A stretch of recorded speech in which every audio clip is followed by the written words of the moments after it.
Os objetivos desse capítulo são investigar a relação entre o comprimento e o período de oscilação do pêndulo simples, verificar a relação entre a previsão teórica e o resultado experimental e utilizar os dados dos experimentos e o modelo teórico para determinar o valor da aceleração gravitacional. Questão 1. Apresente, na tabela 3.1, os valores dos intervalos de tempo de 5 oscilações do pêndulo em função do comprimento. Ou seja, nessa questão, você simplesmente vai apresentar os dados que você coletou. Você anotou o intervalo do tempo de 5 oscilações do pêndulo simples em função do comprimento. Então, você tem aí na primeira coluna 100 centímetros e na última, quando o pêndulo tinha 40 centímetros. Na tabela 1, eu apresento o intervalo de tempo de 5 oscilações em função do comprimento do pêndulo para os dados que eu medi. O de vocês não vão ser necessariamente iguais, mas acredito que vai estar muito próximo desse valor. Nota que eu separei os segundos dos centésimos de segundos com vírgula e não com 2 pontos. Então é muito importante que você faça isso.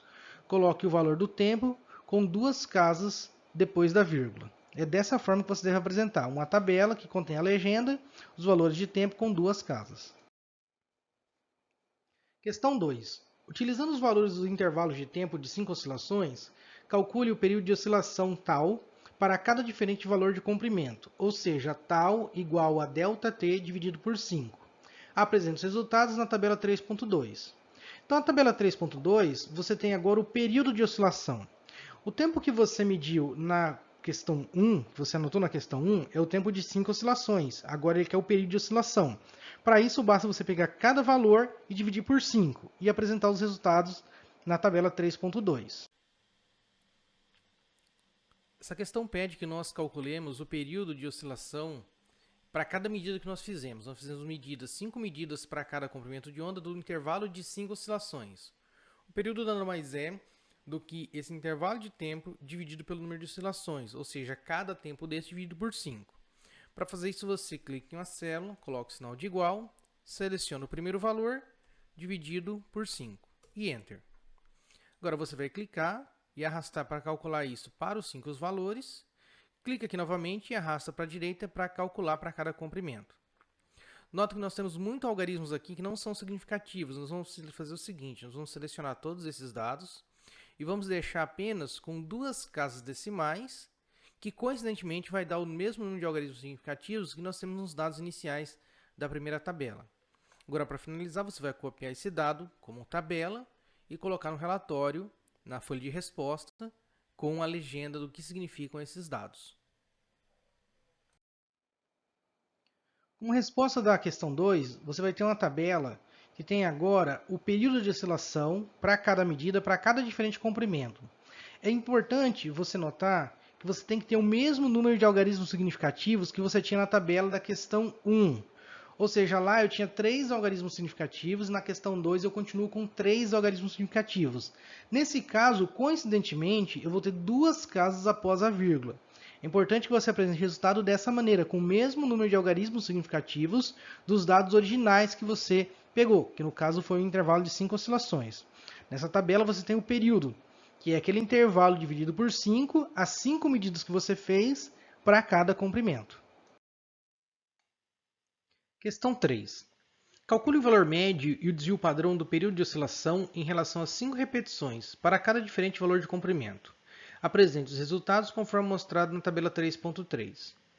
Bom, então na tabela 3.3, ela pede que você coloque os dados aí do valor médio e o desvio padrão do período de oscilação. Para cada comprimento, você fez 5 medidas do período de oscilação. Então, nós vamos ver agora como calcular o valor médio e o desvio padrão para cada dos períodos de oscilações para cada comprimento do pêndulo. Questão 3. Calcule o valor médio e o desvio padrão do período de oscilação em relação a 5 repetições para cada diferente valor de comprimento. Apresente os resultados conforme mostrado na tabela 3.3. Então, na tabela 3.3, você tem na primeira coluna o comprimento já em metro, né? E ali um espaço onde você vai colocar o valor médio e o desvio padrão do período de oscilação. Vamos ver como calcular o valor médio e o desvio padrão utilizando o software Excel. A questão pede que nós calculemos o valor médio do período de oscilação e o desvio padrão para cada comprimento do pêndulo. Bom, para fazer isso, a gente já tem aqui a tabela onde a gente calculou o período de oscilação. Vamos colocar aqui na célula A17 igual. Vamos escrever a função média. Abre parênteses, seleciona o intervalo que você quer calcular, fecha parênteses e pressiona Enter. Ele já calculou o valor médio. Para calcular o desvio padrão, na célula A18, vamos colocar aqui igual desv_pad, que é a função desvio padrão. Selecionar novamente o intervalo que contém o período que a gente quer calcular o desvio padrão, fecha parênteses e Enter. Bom, aqui nota que no desvio padrão nós temos aqui o primeiro número não nulo é o o primeiro número não nulo é o 2 aqui do 0,02. Então nós vamos fazer o seguinte, nós vamos diminuir a casa decimal até que tanto o valor médio como o desvio padrão tem o mesmo número de casa decimal, respeitando o primeiro número não nulo, que é o 2 ali. Ó. Vamos diminuindo, como ó, o 0,2, mais uma vez, virou 0,3. Bom, agora sim, calculamos a média e o desvio padrão. Simplesmente vamos clicar aqui no canto direito inferior e selecionar, arrastar para calcular para os outros comprimentos. Todos eles foram calculados. Agora você vai copiar esses valores e colocar na tabela como está na questão.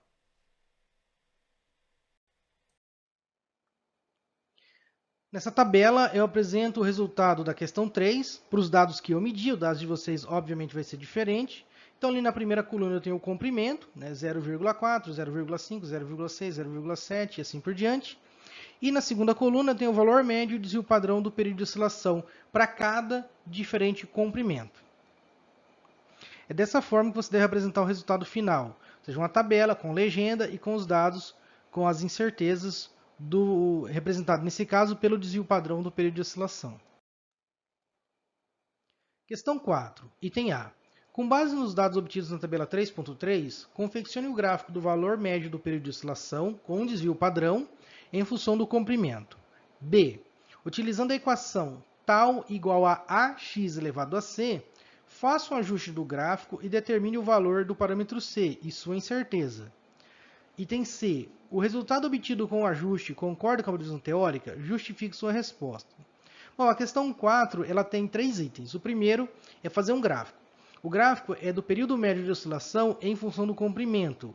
Ou seja, a variável independente é o comprimento e a variável dependente é o período de oscilação. A gente vai ver como fazer esse gráfico utilizando o software SciDavis. A questão pede que nós façamos o gráfico do período de oscilação em função do comprimento. Nesse caso, o comprimento é a variável independente e o período é a variável dependente. Para fazer esse gráfico, nós vamos utilizar o programa SciDavis, que você já deve conhecer das suas aulas de laboratório de Física 1. Bom, para isso, eu vou copiar os dados aqui do comprimento do período da incerteza e vou colocar na tabela do SciDavis. Então, tá aqui. A gente tem aqui na tabela 1, coluna X, os dados do comprimento. Na coluna 2Y, os dados do período. E na 3, os dados da incerteza. No entanto, eu tenho que indicar para o SciDavis que essa coluna é a coluna da incerteza. Para isso, eu vou clicar com o botão direito sobre a coluna e vou na opção, né, Set Column as erro em Y. Ou seja, para dizer que isso é o erro em relação ao período, ou seja, o desvio padrão vai entrar aqui como uma variável de erro em relação ao período. Para fazer o gráfico, vamos selecionar a coluna 2 e a coluna 3, e aqui na opção, né, dispersão, ou a gente pode ir em gráfico, dispersão. E aí é feito o gráfico. Bom, esse erro aqui é um erro muito comum que pode acontecer. Dá uma olhada na barra de erro, ela cresce progressivamente. Ou seja, isso daqui não funcionou direito. Mas o que acontece? Em geral, no SciDavis, quando você copia os dados do Excel e cola ele pode vir como tipo texto. Ó. Dá uma olhada aqui. Ó. Aqui nós temos o dado numérico, ó, opção numérico, tipo numérico. Aqui também tipo numérico, mas quando eu vou aqui na coluna da incerteza, dá tipo texto. Então, se isso acontecer com você, simplesmente troca essa opção type de texto para numeric e aplicar. O gráfico já vai estar corrigido, certo? Então, isso é um erro muito comum que pode acontecer, né, simplesmente por você copiar os dados. É um errinho do SciDavis, ou um default dele, de como ele cola esses dados em geral como texto.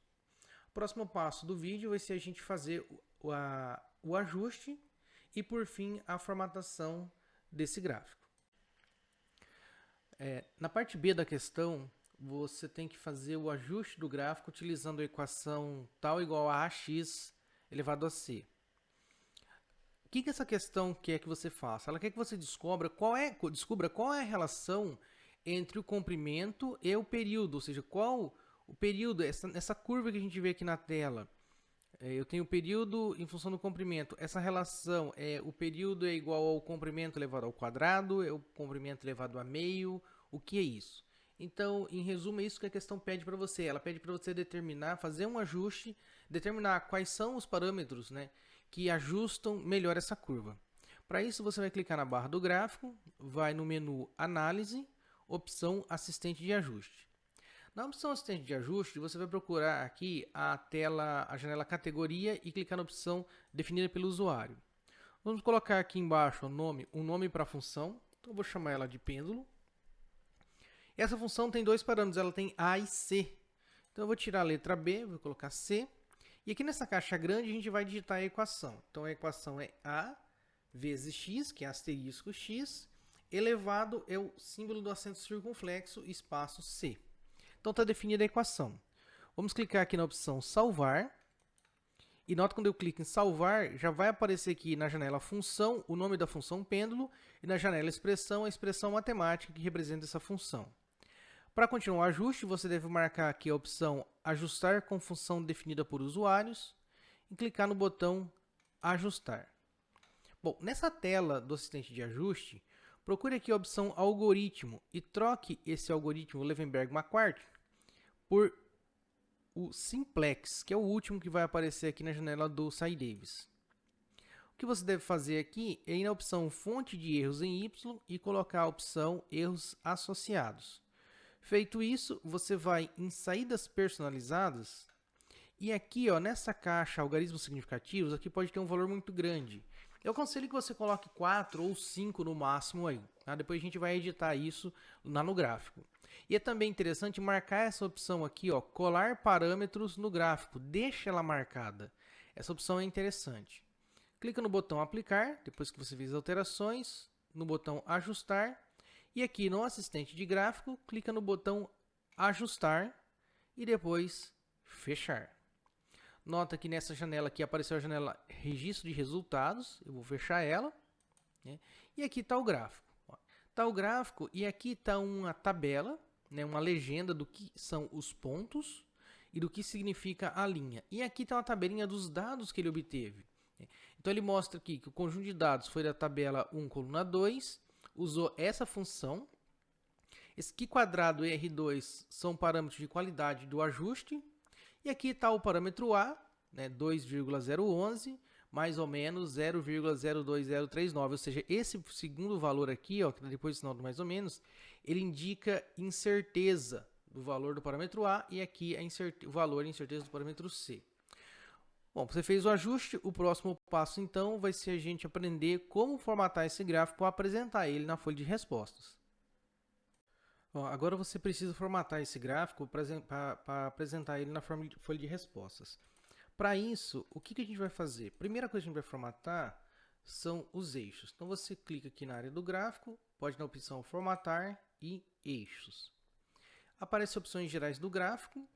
Você tem aqui o eixo inferior. Eixo inferior é o eixo do comprimento. Então aqui no título, vamos colocar aqui comprimento e entre parênteses a unidade, que é o metro. Tá? Aqui, marcas maiores e marcas menores, nós vamos colocar a opção dentro. Tá? E clicar no botão Aplicar. Depois disso, nós vamos aqui para o eixo esquerdo. Então, o eixo esquerdo é o eixo do período. Então, vamos colocar aqui período. E ele está em segundos. Tá? Marcas maiores e menores, vamos colocar dentro. Novamente, aplicar. Bom, agora o eixo superior, não é necessário que eu mostre nenhum título, porque o eixo superior é uma repetição do eixo inferior. No entanto, eu vou pedir para mostrar, não vou colocar nenhum título, mas vou colocar ele fechado. Vou colocar as marcas maiores também para dentro e marcas menores para dentro. E aqui mostrar rótulos, eu não vou mostrar rótulos porque já está mostrado no eixo inferior. Vou clicar em aplicar. No eixo direito, vamos fazer a mesma coisa. Vamos colocar a opção mostrar. Vamos tirar a opção mostrar rótulos, porque ele já está mostrado no eixo esquerdo. E nas opções aqui de marcas maiores e marcas menores, vamos também colocar dentro. Clicar em aplicar e OK. Nota que agora apareceu aqui uma caixa fechando todo o gráfico. Bom, nota também que temos o período e o comprimento. O que nós vamos fazer agora é editar essa legenda. Então, onde tem esse pontinho, a gente sabe que é os dados experimentais e a linha vermelha é a curva de ajuste. Então, vamos dar 2 cliques aqui em cima dessa legenda. Vai abrir opções do texto e nós vamos apagar, com cuidado de não apagar esse comando /C e que está entre chaves 1 ou /C entre chaves 3 ou 2. Então, tome cuidado de não apagar isso. Então, aqui a gente vai apagar esse valor só e colocar aqui dados experimentais. E embaixo a gente vai colocar aqui curva de ajuste. Clicar no botão aplicar e OK. Vamos editar também essa tabela que aparece os dados que ele obteve. Bom, para uma questão de ajuste, para ficar um pouco melhor, eu vou colocar ela aqui embaixo, para não ficar tão poluído, né? Não ficar as duas tão próximas, e vou editar ela. Você pode deixar essa janela onde você preferir, aí, de modo que os dados fiquem mais visíveis. Vou dar 2 cliques sobre ela, né? Então, o conjunto de dados, eu vou deixar aqui dados experimentais. Função, eu não vou mexer, aqui quadrado e R quadrado também não. Mas aqui eu tenho que alterar o valor de A e o valor de C. Por quê, pessoal? Aqui tem algarismos significativos que não são significativos. Lembra, para deixar somente algarismos que são significativos, você já deve ter visto isso lá em Física 1, você vai utilizar a regra do primeiro não nulo. Então aqui, esse primeiro número que aparece é a grandeza e a direita aqui é a incerteza. Então, o que a gente vai fazer? Vamos considerar o primeiro não nulo aqui, seria o 2. Então, eu vou excluir, né, esses números. E aqui também eu vou excluir e deixar apenas com 2 casas. Vamos fazer a mesma análise aqui para o parâmetro C. O primeiro não nulo é o 3. Então, eu vou excluir esse outro, né? Tomando cuidado no seu caso aí de fazer arredondamento, não é simplesmente excluir, né? Aqui eu fiz isso porque o número me permitia, né? O próximo número que vem depois do 3 aqui é menor do que 5, então eu posso simplesmente excluir sem arredondar. E aqui eu vou fazer a mesma coisa, mas nota que aqui tem um cuidado a mais, né? Aqui eu vou deixar 2 casas, nota que eu pararia aqui no 0. Só como o próximo número é 6, ele é maior que 5, então automaticamente esse 0 aqui vai virar 1, tá? Você também pode atualizar esse símbolo. Esse símbolo mais barra menos, ele não é o símbolo aceito como representação de incerteza. Então eu vou excluir esse mais ou menos e vou usar a tecla de atalho Alt 0177. Ele produz o símbolo que a gente conhece e utiliza como mais ou menos, tá? Alt 0177. Se por acaso você não estiver conseguindo fazer isso, você pode deixar o símbolo que estava anteriormente, mas esse daqui ele é melhor, né? Ele é mais aceito. Vamos clicar em aplicar e OK, né? Aqui, obviamente, a janela aumentou, porque eu aumentei o comprimento aqui do nome. O título aqui, eu vou apagar ele, né? Deixa eu só voltar aqui e mostrar para vocês. Vai em cima do título e vai apagar. Por quê? Porque depois a gente vai criar uma legenda, né, para esse gráfico. Então não vai ser necessário deixar o título aqui. Pessoal, é assim que deve estar o formato do gráfico. Período, né, comprimento, bem escalonado. Eu posso até distribuir um pouco melhor. Nota que na parte de cima sobra muito espaço e aqui na parte de baixo está muito pertinho. Então eu vou mexer na escala aqui, no eixo vertical, no período. Então para isso eu vou, né, clicar em formatar e escalas. Então se eu der uma olhada aqui, vou colocar uma do lado, eu vou ver que o eixo esquerdo vai de 1.2 até 2.2. Talvez eu possa deixar aqui, vamos tentar deixar em 2.1.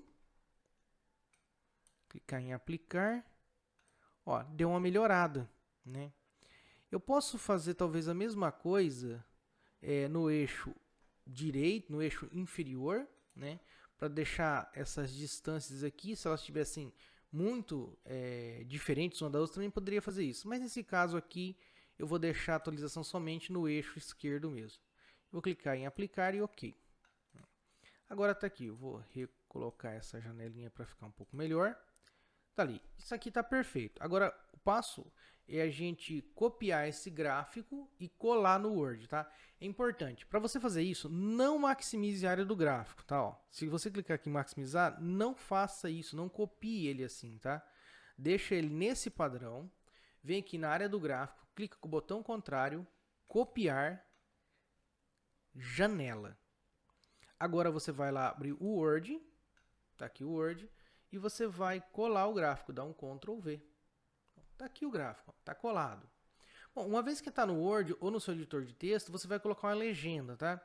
Você vai simplesmente colocar aqui embaixo, por exemplo, figura, o número da figura, essa é a nossa primeira figura, e vou colocar um nome aqui, por exemplo, gráfico do período em função do comprimento do pêndulo. Certo? Ponto. A linha contínua em cor vermelha representa o ajuste teórico e os pontos não vamos colocar os círculos em cor preta representam os dados experimentais. Bom, se você quisesse agora seguir norma BNT, você teria que colocar aqui fonte, autoria própria. Ok?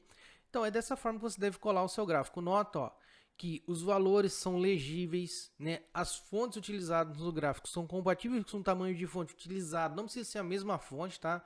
Mas tem que ser, o tamanho tem que ser compatível. Unidades, nome das variáveis, bem distribuído na tela. Somente algarismos significativos aqui, ó, nessa tabelinha. Então, dessa forma que você deve distribuir os dados aí no gráfico. Você deve mostrar esse gráfico. Para finalizar, simplesmente vou selecionar isso daqui e colocar a opção justificado como alinhamento desse textinho da legenda, certo? Então, se isso daqui é a resposta da questão 3, você simplesmente vai colocar no começo ali questão 1, questão 2, questão 3 e assim por diante e colar. Não é necessário colocar o enunciado da questão. Continuando na questão 4, nós já fizemos o gráfico, né? Obtemos o valor do parâmetro C e sua incerteza. E no item C, ele pergunta se o resultado obtido com ajuste concorda com a previsão teórica e pede que a gente justifique a resposta. Bom, pessoal, está mostrado o gráfico aí, a gente tem o valor do parâmetro C. Bom, a equação de ajuste que a gente utilizou foi a equação mostrada aí, a equação 3.1. Só que é importante a gente entender que a gente fez o gráfico do período em função do comprimento. Ou seja, o período está no eixo Y e o comprimento está no eixo X. Então, eu vou trocar a variável x pela variável L, que é o comprimento. E eu fico ali com a equação 3.2. Agora, nota que o parâmetro C ele é igual a 0,51 mais ou menos 0,06. Ou seja, ele está dentro de um intervalo de confiança que vai desde 0,48 até 0,54. Ou seja, esse parâmetro C, 0,51, né, se eu substituir o parâmetro C na equação 3.2, eu chego na equação 3.3. Ou seja, tal igual a AL elevado a 0,51, como está aí na equação 3.3. 0,51, eu posso fazer uma aproximação para meio, né? Então, eu vou dizer o seguinte, que o período ele é proporcional, né, à raiz do comprimento. Por quê? Porque todo número elevado a meio é a raiz do próprio número, como está ali na equação 3.4. Então, a equação 3.4, ela representa os dados experimentais. Ou seja, eu fiz essa medida, ajustei e vi que o expoente, que o L está sendo levado, é meio. Ou seja, o período é proporcional à raiz do comprimento. Ele cresce com a raiz do comprimento. Já de acordo com a equação 3.5 que está aí na tela, ou 3.14 da apostila, esse período também é proporcional à raiz de L. Nota que o período é igual a 2π raiz de L dividido por G, né? A raiz de L por G. Ou seja, o resultado concorda, né? Tomando aí algum cuidado de aproximar o valor de C para 0,5, a gente pode dizer que ele concorda, né? E justifica sua resposta. Por que concorda? Porque a previsão teórica previa que o período ele aumentava com a raiz do comprimento, conforme observamos experimentalmente. Então, realmente, ele concorda com a visão teórica e a justificativa é por quê? Porque, de acordo com a equação 3.14, o período ele é proporcional à raiz do comprimento. Questão 5. O que acontece com o período de oscilação em função do aumento do comprimento? Esse resultado concorda com a previsão teórica? Justifique sua resposta. Bom, pessoal, se você olhar para o gráfico, você vai ver aí que à medida que você aumenta o comprimento, o período também aumenta. Né? A gente viu na questão anterior que ele aumenta de forma do tipo raiz, né? O período é proporcional à raiz do comprimento. Então ele concorda, né? Ele aumenta com o comprimento. Então, o que acontece com o período de oscilação em função do aumento do comprimento? Ele aumenta. Esse resultado concorda com a visão teórica? Sim. Por quê? Olha ali, ó, de acordo com a equação 3.14, se eu aumentar o comprimento, o período também aumenta. Questão 6. A. Utilizando o valor do parâmetro A obtido na questão 4 e a equação 3.14, determine o valor da aceleração gravitacional e sua incerteza. B. Determine o desvio percentual entre o valor obtido e o valor teórico, G igual a 9,79 metros por segundo ao quadrado. Bom, pessoal, para resolver essa questão, primeiro vamos dar uma olhada na equação 3.6 que aparece aí na tela, tá? Essa equação é a equação de ajuste, a equação que a gente utilizou para ajustar. Tá? Lógico, ali você colocou x, mas como eu disse na questão anterior, o x ele representa o comprimento, então eu troquei já na equação 3.6 o x por L. E o c, a gente aproximou ele para meio, ou seja, tal é igual a L elevado a meio, todo número elevado a meio é a raiz do próprio número. Então eu tenho na equação 3.7 que o período é igual a vezes raiz de L. Por outro lado, na equação 3.8 que está aí, ou seja, a equação 3.8 da apostila, tal é igual a 2π, que multiplica a raiz de L por G. Agora, dá uma olhada na equação 3.9. Eu tenho ali tal igual a raiz de L. Na equação 3.10, eu tenho tal igual a 2π sobre raiz de G vezes raiz de L. Quando eu comparo a equação 3.9 com a equação 3.10, eu vejo o seguinte, que quem multiplica a raiz de L na equação 3.9 é o A. Quem multiplica a raiz de L na equação 3.10 é 2π sobre G. Ou seja, o parâmetro A tem que ser igual a 2π sobre raiz de G, como mostrado aí na equação 3.11. Então, agora eu tenho uma relação entre A e G, que é o que eu quero determinar, é o que a questão 6 pede para a gente fazer. Então, isolando G, eu chego na equação 3.12, ou seja, G é igual a 2π sobre A, tudo isso ao quadrado. E o valor de A que a gente obteve, eu obtive nesse caso, né, o valor de vocês vai ser razoavelmente diferente, não necessariamente igual, é igual a 2,01 mais ou menos 0,02. Então, substituindo esse valor de 2,01, que é o valor de A, na equação 3.12, eu chego no valor de G de 9,771643, por aí continua, metros por segundo ao quadrado. Uma dúvida que deve surgir em vocês aí, que pode surgir, é: professor, quantas casas decimal eu deixo? Vamos ver como que a gente decide quantas casas decimal, tá? Para saber quantas casas decimal a gente vai deixar no resultado final, primeiramente a gente tem que calcular a incerteza associada a esse valor de G. Bom, pessoal, o valor de G foi dado pela equação 3.12, ou seja, G é uma grandeza calculada, né? É uma medida indireta. Então, para saber a incerteza, a gente tem que aplicar o cálculo da propagação de incertezas. Nesse caso, eu optei por utilizar a incerteza aproximada, que é aquele método onde a gente aplica o ln. Então, aplica ln em ambos os lados, como está aí na equação 3.13, e troca o ln da grandeza pela razão entre a incerteza da grandeza pela própria grandeza, como está ali na equação 3.14. Aí a gente vai evoluir nesse cálculo, né?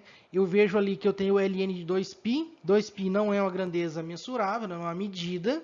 Então, obviamente, não faz sentido determinar incerteza de 2π. Eu fico com a equação 3.16 ali. Bom, trocando ln de A pela incerteza de A por A, eu chego na equação 3.17. E isolando a incerteza de G, que é dada ali por sigma G, eu chego numa expressão final, que é a equação 3.18. Tá? Se você for fazer o cálculo direto, você pode usar a equação 3.18. Né? Ou seja, se você pegar o valor sem fazer nenhum arredondamento, utilizando o software Excel, por exemplo, você vai pegar o valor de G, porque lembra que G tem várias casas decimal, e você não pode arredondar antes de chegar no resultado final, você só pode arredondar no último cálculo. Então, para quem utiliza o software Excel, você vai usar, por exemplo, a equação 3.14 para calcular a incerteza de G. Se você não utiliza o software Excel, o correto é que você utilize a equação 3.19. Ou seja, no lugar de G, você faça novamente o cálculo. Vamos ver agora como calcular essa incerteza na aceleração gravitacional, utilizando a equação 3.18 e o software Microsoft Excel. Para calcular tanto a aceleração gravitacional quanto a incerteza a partir dos dados do parâmetro A, como a questão pede, a gente pode utilizar o Excel. Então aqui eu tenho na primeira coluna aqui o parâmetro A, no meu caso 2,01, e a incerteza do parâmetro A 0,02. Então nessa próxima coluna C aqui, na C2, eu vou calcular a aceleração. Então eu já sei, né, que isso é dado pela seguinte equação, né, 2π sobre o valor de A, tudo isso elevado ao quadrado. Então vou colocar aqui igual, vou abrir um parênteses, vou abrir outro, vou colocar o valor 2 vezes π, então π no Excel é π, abre e fecha parênteses, vou fechar mais um parênteses, então isso aqui está definindo uma parte da equação. Dividido pelo valor de A, que está na célula A2, fecha o parênteses, isso ao quadrado, então circunflexo 2 e Enter. Calculou um número enorme, aí, 9,77, enorme em número de casas decimais, né?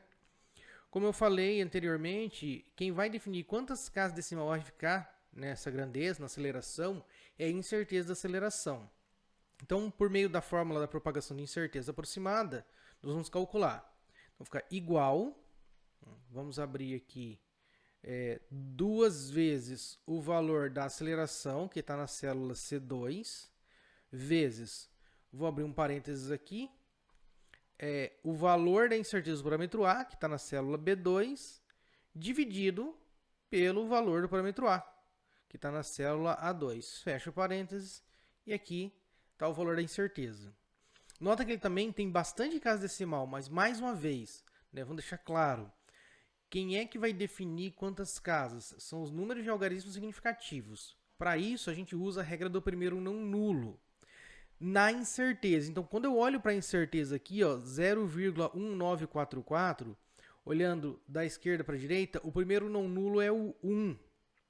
Ou seja, só tem uma casa decimal. No entanto, quando a gente fizer esse arredondamento, nota que o próximo número é 9. Então ele vai para 2. Então o que a gente vai fazer? Vou selecionar os dois e vou aqui na opção diminuir casas decimais até ficar somente uma casa decimal. Aqui está o 9, automaticamente, na hora que eu diminuir mais uma, vira 2. Então, o valor da aceleração gravitacional, para o meu caso, 9,8 mais ou menos 0,2 metros por segundo ao quadrado. Bom, em resposta à questão questão 6A, a gente tem então o valor da aceleração experimental, que está ali G experimental, que é o que a gente mediu, 9,8 mais ou menos 0,2 metros por segundo ao quadrado. Mas nós temos o item B, que pede para determinar o desvio percentual entre esse valor obtido, ou seja, a aceleração gravitacional experimental, e o valor teórico, que é de 9,79. Desvio percentual, vocês já sabem, né, que ele é simbolizado pela letra D maiúsculo, ele é 100 vezes o módulo do valor experimental menos o teórico, dividido pelo teórico. Lembrando que esse módulo diz para a gente que a gente vai pegar somente o valor positivo da operação. Então, ali a gente tem o desvio percentual igual a 100 vezes 9,8, que é o valor experimental, menos 9,79, que é o valor teórico, dividido por 9,79. Isso vai dar um desvio de 0,1021, por aí continua porcentagem. Utilizando a regra do primeiro não nulo, o primeiro não nulo é o 1 logo após a vírgula, então o desvio é de 0,1%. Lembrando, pessoal, que vocês não precisam apresentar nenhum cálculo, tá? Nenhum cálculo deve ser apresentado, somente o resultado final. Nota que eu apresentei a aceleração experimental entre parênteses, com unidade, com incerteza, né? O desvio com um acaso só, pela regra do primeiro não nulo, ok? Espero que esse tutorial possa ter os ajudado na resolução das questões. Qualquer dúvida, me procure no horário de atendimento. É muito importante que você só entregue a folha de resposta depois de esclarecer todas as dúvidas, ok? Muito obrigado e até a próxima aula.